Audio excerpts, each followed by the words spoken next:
Hello বন্ধুরা, তো আজকে আবার একটা নতুন ভিডিও নিয়ে চলে এসেছি। তো আজকের ভিডিওটা একটু আলাদা রকম তোমাদের সঙ্গে শেয়ার করলাম। তো তখন বাজে কালকে রাত তিনটের দিকে আমরা সবাই মিলে রওনা হয়ে গেলাম। আমরা যাচ্ছিলাম কোথায় বলো তো?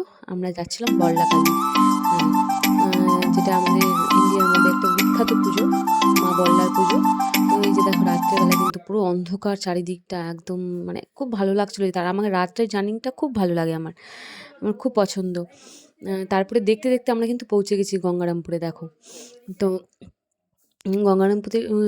পুর থেকে বেশিক্ষণ লাগে না বল্লাকালীর কাছে যেতে। তো তখনই এই দেখো, বল্লাকালীর কাছে আমরা পৌঁছে গেছি। বল্লাকালীর কাছে পৌঁছতে পৌঁছতে একটু সকাল হয়ে গেছিলো, যেহেতু রাস্তায় প্রচুর জ্যাম ছিল, না হলে অনেক আগে পৌঁছে যেতাম।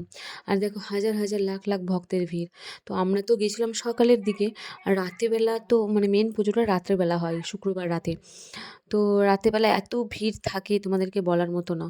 এই দেখো, সব পুজো দিয়ে, রাত্রে পুজো দিয়েছে, সব এখন সকালের দিকে বাড়ি ফেরোচ্ছে।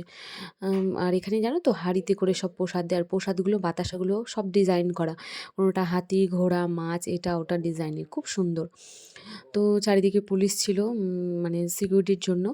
আর অনেক জ্যাম্পের মধ্যে কোনো মতো তবুও আমরা গিয়ে নামলাম, নেমে এবার চললাম কালীমার ওদিকে। তো কে কে বল্লাকালী গিয়েছিলে অবশ্যই কিন্তু জানিও।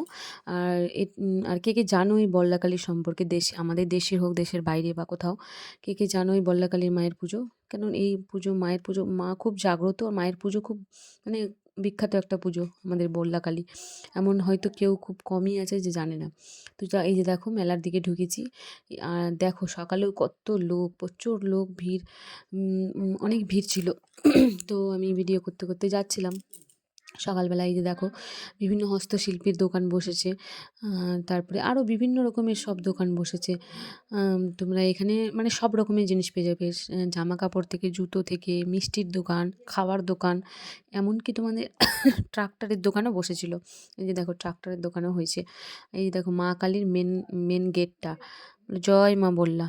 যারা যারা বল্লা মায়ের ভক্ত, তারা কিন্তু অবশ্যই কমেন্ট করবে জয় মা বল্লা।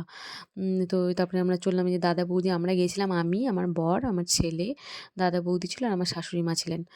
তো এই দেখো, পুজোর জিনিস এভরিথিং সব কিছু পাওয়া যাচ্ছিলো মেলাতে। আর নার্সারিও ছিল, ছোটো ছোটো গাছের চারাও পাওয়া যাচ্ছিলো। সব মিলিয়ে খুব সুন্দর, খুব ভালো লাগছিলো যেতে। আমি কিন্তু ফার্স্ট টাইম এলাম বল্লাকালী, যেহেতু আমার মানত ছিল, তো ওই জন্য গেছিলাম। আর আমার ইচ্ছেও ছিল একবার যে যাবো আমি, আর যদি কোনোদিন আবার সুযোগ হয় অবশ্যই আমি যাব। তো চলো, টাটা, আবার দেখা হবে নেক্সট।